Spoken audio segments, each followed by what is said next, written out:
You might feel that you're paying a whole lot more to fly out of a Canadian airport than to hop across the border and use a U.S. facility. Well, there's a new report that finds on a national scale the difference between Canadian and American round-trip flights averages more than $400 per passenger. To help explain the gap, we are now joined by the report's author, Michel Kelly-Gagnon, President and CEO of the Montreal Economic Institute, joining us from Montreal. Michel, great to have you with us today. Thank you for joining us.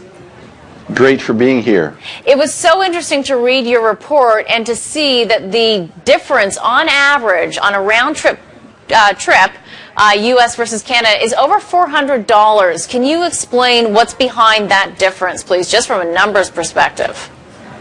Sure. Well, there's a number of differences, but the differences that we've put the focus on are the different taxes and fees which add up and explain an important part of the difference. As a matter of fact, just two of those fees out of 7 that the Canadian passengers get whacked with, just 2 of them, explain for about 40% of the price difference.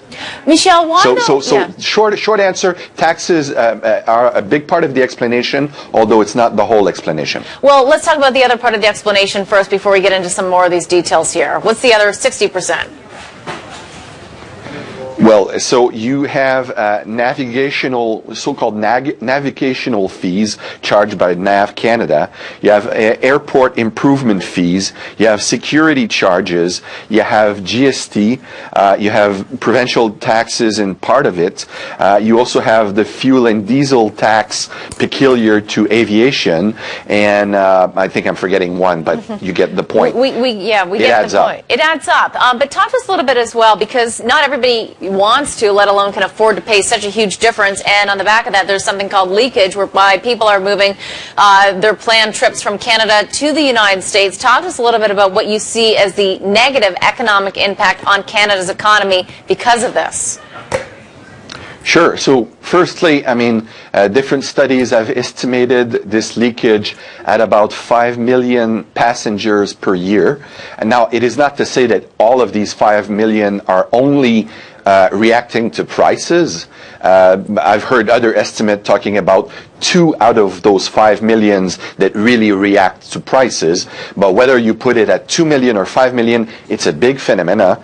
And it's been estimated that this leakage amounts to about $2.4 billion in economic loss every year in terms of, just activity that would have been generated if those 2 to 5 million people have flown out of Canada instead of the U.S. So, Michel, why then is this happening? What is it about either the Canadian landscape situation, taxes, fees, government, etc., versus the U.S., that this is happening? And as you say, it costs potentially $2.4 billion, but also, as I've read, 9,000 jobs. Why is it that this is occurring here?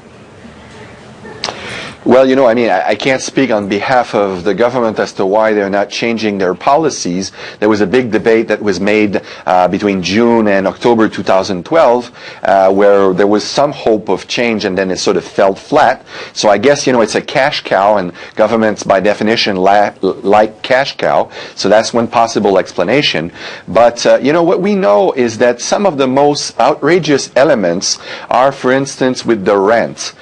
So right now the federal government is charging a $280 million rent to airports, which is then charged back to passengers, and there's no economic logic to it, because when you're a landlord, typically you will be managing your asset, which the federal doesn't do since 1992, and when you're a landlord, you will typically be paying or contracting debt in order to make your capital investment, and the federal government also doesn't do that. That's paid separately by the passengers. So that $280 million of quote-unquote rent actually, it's not a rent, it's a tax. And it's a tax that doesn't have any economic justification whatsoever.